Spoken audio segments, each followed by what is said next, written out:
नमस्कार, आप सब कैसे हैं? आज के वीडियो में हम एक पेरेंट का सवाल का जवाब देना चाहते हैं जिन्होंने हमसे ये पूछा कि हम अपने बच्चों के लिए कौन सा स्कूल और कैसे चूज़ करें उसको। हर पेरेंट के लिए education is one of the most important things on their mind. Her parent चाहता है कि उनके बच्चे अच्छी तरह से पढ़ें, एकेडमिकली वेल करें और अपनी ज़िंदगी में कुछ बन दिखाएं। उसके लिए एक अच्छा स्कूल, एक अच्छा एनवायरनमेंट स्कूल का, एक अच्छी एजुकेशन बहुत इम्पॉर्टेंट है। आज मैं उन कुछ पॉइंट्स के बारे में आपको बताना चाहती हूँ जो आप कंसिडर कर सकते हैं जब आप अपने बच्चे की स्कूल की एडमिशन के लिए जाएं। सबसे पहला पॉइंट, अपने मन से ये बात निकाल दीजिए कि अगर स्कूल की फ़ीस बहुत हाई है तो वो स्कूल का एजुकेशन सिस्टम या उसकी टीचर्स बहुत अच्छी होंगी और आपके बच्चे पे बहुत ज़्यादा कंसर्न या आपके बच्चों के बारे में बहुत ध्यान रखेंगी। ये कोई गारंटी नहीं है कि एक स्कूल की फ़ीस बहुत ज़्यादा है तो वो आपके बच्चे के लिए बहुत अच्छा हो। हर बच्चे की पर्सनैलिटी अलग होती है, हर स्कूल का एनवायरनमेंट और कल्चर अलग होता है। मैंने कुछ ऐसे स्कूल देखे हैं जो एब्सोल्युटली फ्री ऑफ चार्ज हैं, लेकिन उनका जो एजुकेशन सिस्टम है, जो उनकी टीचर्स का डेडिकेशन है, इट इज़ अनबिलीवेबल। वो कुछ स्कूल्स ऐसे हैं जो इंडिया के टॉप 10 स्कूल्स में रैंक करते हैं। सो फीस और स्कूल का अच्छा होना दो अलग अलग बातें हैं। आपका बच्चा एक बिल्कुल नॉर्मल फीस वाले स्कूल में जा सकता है और उसकी एजुकेशन और उसकी टीचर्स का डेडिकेशन बहुत अच्छा हो सकता है।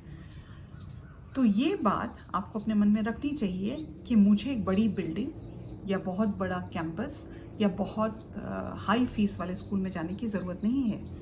इसलिए ज़रूरत नहीं है क्योंकि आपका बच्चा बिल्डिंग को लेके नहीं पढ़ता, आपका बच्चा कैंपस को देख के नहीं पढ़ता। आपके बच्चे की डेवलपमेंट उन चीज़ों से कुछ हद तक होती है, लेकिन आपके बच्चे की डेवलपमेंट अनडिवाइडेड अटेंशन से होती है। आपके बच्चे की डेवलपमेंट उसके अपने पोटेंशियल से होती है। आपके अपने बच्चे की डेवलपमेंट आप उसमें कितना ज़्यादा टाइम डिवोट कर पाते हैं अपने बच्चे में, उससे होती है। तो पहली बात, higher fees does not mean a very good school. तो ये क्लैरिटी आपके दिमाग में होनी चाहिए। दूसरी बात, बहुत सारे पेरेंट्स कई बार ये कहते हैं कि जी हमारे फ्रेंड का बच्चा वहाँ पढ़ता है, मेरे भाई का बच्चा वहाँ पढ़ता है, इसलिए मुझे अपने बच्चे को उस स्कूल में डालना चाहिए। ये कोई तर्क नहीं है, ये कोई आर्ग्यूमेंट नहीं है।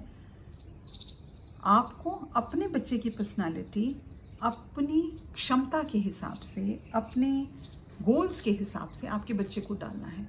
अपने आप को दूसरों को देख के कंपेयर करके अपने बच्चे का स्कूल चूज़ करना doesn't make sense at all. It does not fulfil any purpose. उसका कोई तर्क ही नहीं बनता है।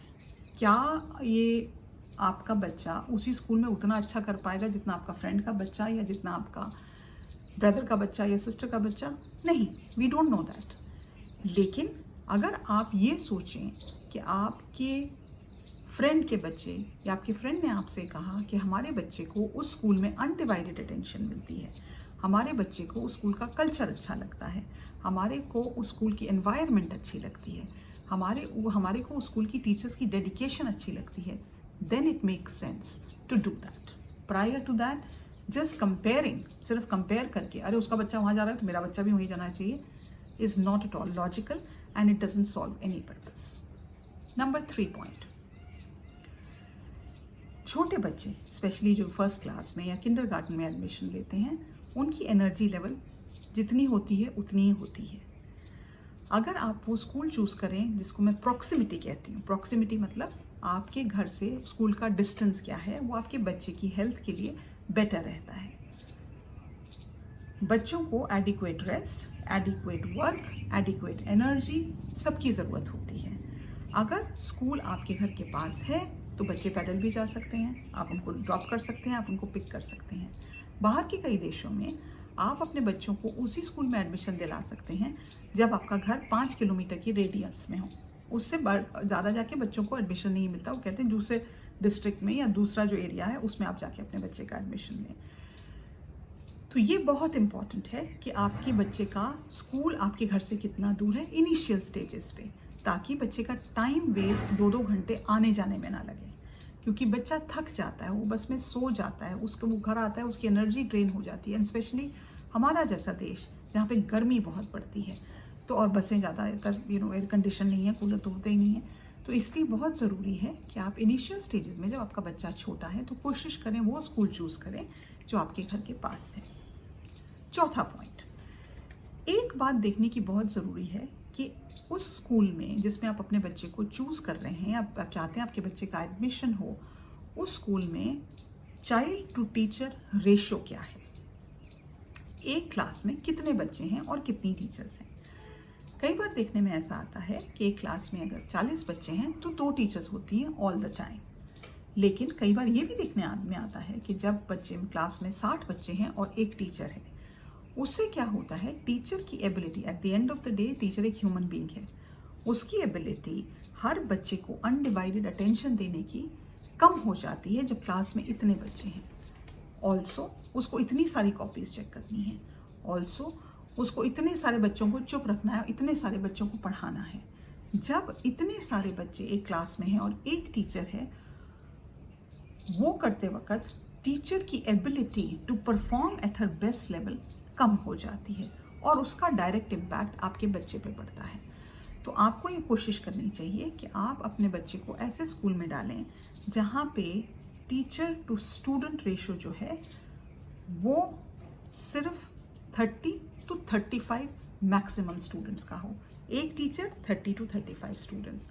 उससे हमें काफ़ी हद तक गारंटी कर सकते हैं कि हमारे बच्चे को हमारी उसकी टीचर की अटेंशन मिलेगी। अगला पॉइंट, डिसिप्लिन एक सुपर पावर है। चाहे आप अपनी ज़िंदगी देख लें, चाहे आप बड़े बड़े एंटरप्रेन्योर्स को देख लें, चाहे आप बड़े बड़े लीडर्स की लाइफ को पढ़ें, चाहे आप बायोग्राफीज़ पढ़ें, आप ये देखेंगे जो लोगों को पर्सनल डिसिप्लिन रहता है, जिन लोगों को अपनी ज़िंदगी को जीने का एक तरीका रहता है, वो ज़्यादातर अधिकतर ज़िंदगी में बहुत अच्छा करते हैं। इस डिसिप्लिन को डेवलप करने में एक स्कूल का बहुत इम्पॉर्टेंट रोल रहता है। मैं एक बार बहुत हैरान हो गई, मुझे याद नहीं वो स्कूल कौन सा था, लेकिन मैं वो स्कूल में गई तो वहाँ पे ये रूल था कि बच्चे जितने चाहें अपने बाल लंबे रख सकते हैं।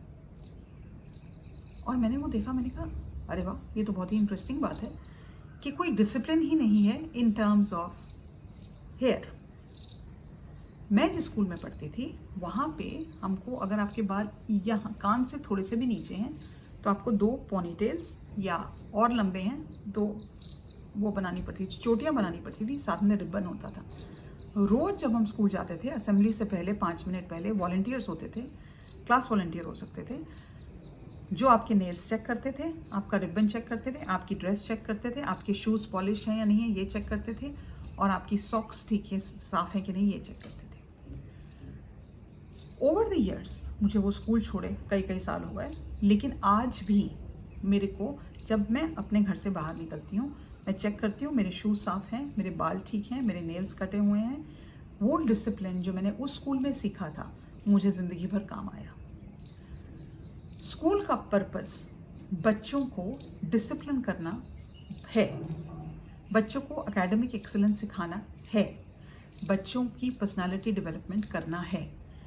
अगर एक स्कूल बहुत लीनियंट है और वो बच्चों को वही करने देता है जो बच्चे चाहते हैं, चाहे उनको बाल लंबे करने हों, चाहे वो इस तरह के भी कपड़े पहन सकते हों, उससे हमारे बच्चों को ये बात समझ में नहीं आती, उनके दिमाग में ये बात ड्रिल नहीं होती कि लाइफ ऐसी नहीं है। Life is full of opportunities and challenges. Life में हमें कई चीज़ें ऐसी करनी पड़ती हैं जो हमें पसंद नहीं आती, लेकिन अगर हमने बचपन से उस दायरे को समझना नहीं सीखा तो जब हम बड़े होते हैं तो हम रिबेल करते हैं। हमें ये समझ में नहीं आता कि हम इस चीज़ को, ये हमें ऐसे क्यों कह रहे हैं, हमें क्यों कह रहे हैं कि हमें ये बॉस हमें इस चीज़ टाइम पे क्यों चीज़ मांग रहा है और हमें ये करके देनी है, क्योंकि वो एक डिसिप्लिन है जो हमें स्कूल में सिखाया जाता है। ओवर द ईयर्स हम उसको डेवलप करते हैं। अगर एक स्कूल में डिसिप्लिन के प्रॉपर प्रोसीजर्स नहीं हैं, प्रॉपर फॉलोअप्स नहीं हैं, तो आपको कोशिश करनी चाहिए कि आप अपने बच्चे को उस स्कूल में नहीं डालें। नेक्स्ट पॉइंट, बहुत ज़रूरी है आजकल जिस समय में हमारे बच्चे बड़े हो रहे हैं, जिस समय में हमारे समय की तरह से अलग हज़ारों जॉब्स हैं, हज़ारों अपॉर्चुनिटीज़ हैं, आपको ये बहुत ज़रूरी देखना चाहिए कि उस स्कूल में आपके बच्चों के लिए क्या अपॉर्चुनिटीज़ हैं। फॉर एग्ज़ाम्पल, क्या उस स्कूल में एडिक्वेट प्लेग्राउंड्स हैं, क्या उस स्कूल का एक स्पोर्ट्स डिपार्टमेंट है, क्या उस स्कूल का एक डेडिकेटेड टेक्नोलॉजी डिपार्टमेंट है। क्योंकि हमारे बच्चे इस एनवायरनमेंट में पढ़ रहे हैं कि आधे से ज़्यादा टाइम, और आजकल जब हमने कोविड का पेंडेमिक देखा है, सब चीज़ ऑनलाइन है, तो कंप्यूटर्स एक बहुत इंटीग्रल पार्ट हो गए हैं बच्चों के स्किल सेट का। कल जब ये बच्चे आगे चल के नौकरियां ढूंढेंगे तो उसमें कंप्यूटर स्किल होना अनिवार्य है, वो तो होना ही होना है। ये स्कूल जो भी आप अपने बच्चे के लिए चूज करें, उसके ये सब डिपार्टमेंट्स होने बहुत ज़रूरी हैं। इसलिए ज़रूरी हैं क्योंकि ये हमारे बच्चों के वो स्किल डेवलपमेंट करेंगे जो बच्चों को आगे चल के अपनी लाइफ में इंडिपेंडेंट होने में हेल्प करेंगे। हो सकता है, मान लीजिए आपका बच्चा आगे जाके यूट्यूबर बनना चाहे। क्या आपके बच्चा का स्कूल कोडिंग सिखाता है? क्या आपका बच्चे का स्कूल बाय माइक्रोसॉफ्ट वर्ड सिखाता है? क्या आपके बच्चे का स्कूल वेबसाइट बनाना सिखाता है?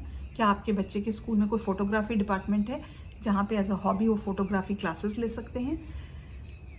इन चीज़ों पे फोकस करना बहुत ज़रूरी है, क्योंकि जब हम इन चीज़ों पे फोकस करते हैं और देखते हैं कि ये स्कूल ये सब एक्टिविटीज़ प्रोवाइड करता है, तब हम इंश्योर कर सकते हैं कि हमारा बच्चा, फर्स्ट ऑफ ऑल, उसके पास कंपल ऑफ चॉइसेस हैं, 1 2 3 4 5 चॉइसेस हैं जिस एक्स्ट्रा करिकुलर एक्टिविटी में पार्टिसिपेट कर सकता है। दूसरा, ये भी बहुत ज़रूरी है देखना कि बच्चा अपनी हॉबीज़ जो भी वो इनकलकेट करना चाहता है वो डेवलप होती हैं कि नहीं। Last but not the least, आपको चूज़ करने से पहले, कोई भी स्कूल चूज़ करने से पहले, आपके लिए बहुत ज़रूरी है कि आप एक ट्रिप लें डिफरेंट स्कूल्स की। आप जा सकते हैं किसी भी स्कूल में, एंट्री भरें और ये कहें कि मैं सोच रही हूँ अपने बच्चे को इस स्कूल में डालने का, तो मैं स्कूल का एक सर्वे करना चाहती हूँ। मोस्ट स्कूल्स आपको इस चीज़ की परमिशन देते हैं। You will probably get to meet the principal. आपको वो एक स्कूल का राउंड लेके दे सकते हैं और आप जाके डिफरेंट स्कूल की एनवायरनमेंट, स्कूल्स में चार्ट्स कैसे लगे हुए हैं, क्लासरूम की वॉल्स बैरन तो नहीं है, टीचर्स कैसे बात कर रही हैं, आप इन सब चीज़ों पे फोकस कर सकते हैं और ये अपनी गट फीलिंग के हिसाब से जा सकते हैं।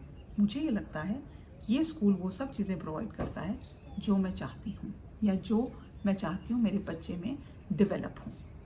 तो मुझे उम्मीद है आपको आज का ये वीडियो अच्छा लगा होगा और ये आपको एक अच्छा स्कूल चूज़ करने में अपने बच्चे के लिए बेनिफिट करेगा।